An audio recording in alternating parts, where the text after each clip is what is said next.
Good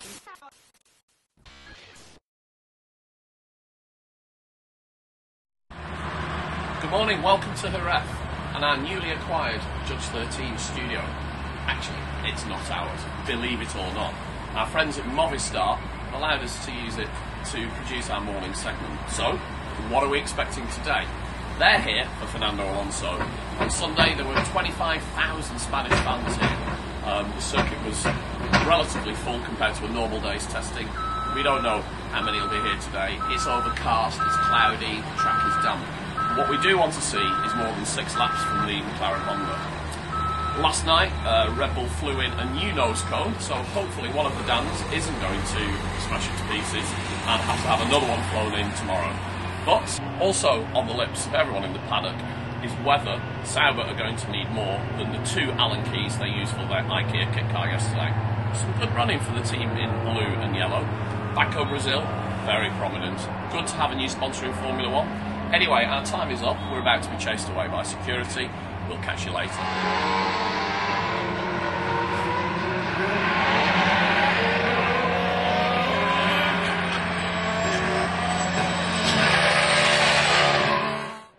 By day 3 of the winter testing, the team should be ironing out niggles and running more laps than on days 1 and 2.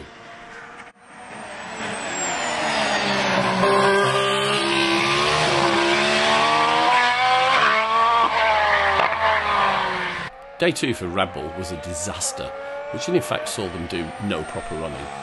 The zebra-like car at the hands of Daniel Ricciardo today was up and running from the off, though engine problems limited the Aussies' early progress to just 5 laps, and saw the Zeb Bull confined to the garage for several hours.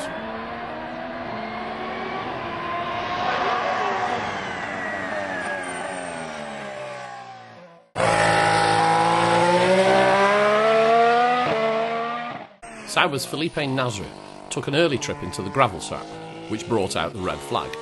He made up for his earlier error in the afternoon, as he topped the timesheets, having done a short stint on the Pirelli soft tyre.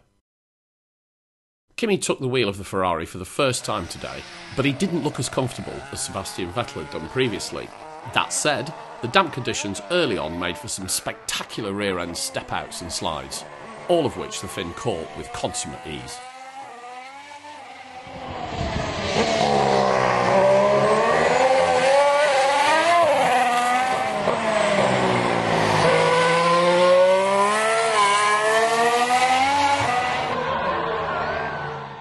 McLaren had a far more encouraging day than they did on Sunday or Monday, as the MP430 was putting in the laps missing from the first 2 days.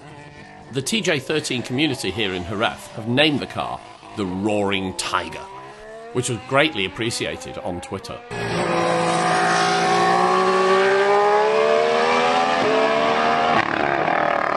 The Honda engine has a deep, guttural growling note, which is most impressive.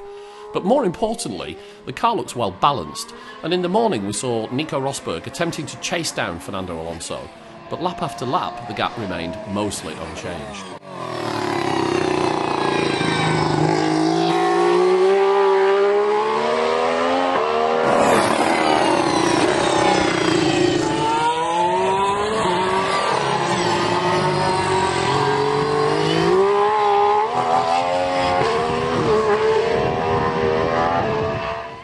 Mercedes have dominated this test so far in terms of mileage, and today was to be another success as Nico Rosberg metronomically racked up lap after lap. The German driver ended the day having completed another 151 laps, which means the Silver Arrow here in southern Spain has now completed a massive 399 laps in just 3 days.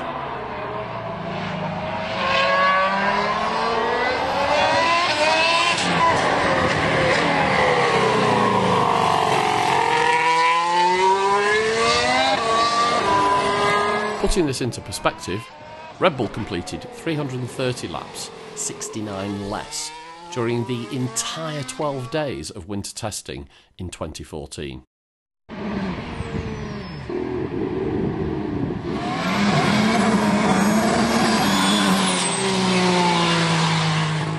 Carlos Sainz Jr. was once again at the wheel of the Toro Rosso, and he was aggressive from the off. snaking the rear of the car spectacularly on the wet surface.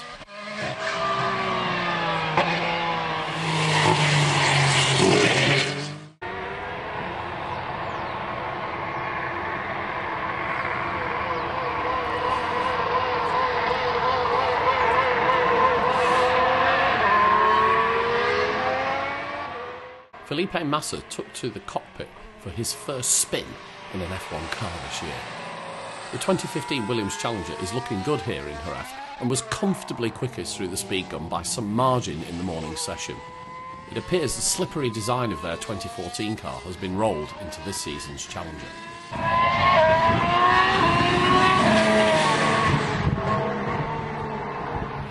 We're stood here at turn 5 in Jerez. It's one of my favourite parts of the circuit.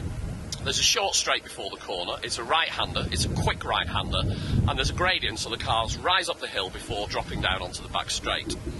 We've been watching the Mercedes and Toro Rosso, as you'll be able to see from the footage. There's mostly been only those two cars running quite a bit. And it's interesting because Nico Rosberg is demonstrating his experience. He stays wider longer before the entry of the corner, which means that his exit is pretty good. Carlos Sainz, on the other hand, is showing his inexperience a little bit. He's pinching the apex, turning in a little bit earlier, and then running wide on the rumble strip and endangering the kitty litter.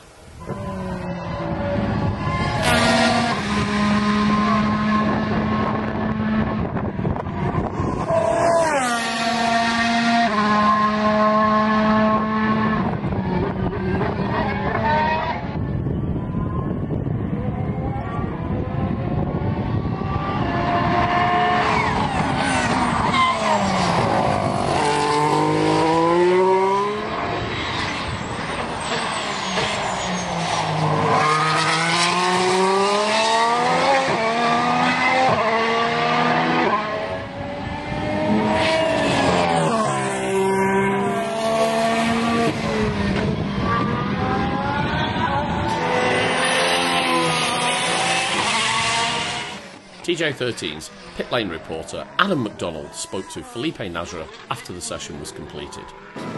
What specifically would you like to see brought to the car? What updates for Barcelona? What specific? Updates would you like to see for the car? I think it's clearly the lack of downforce we have on the car, and if we want to go quicker, this is one area we have to improve. That's all from us today. TJ13 will be back tomorrow here in Jerez.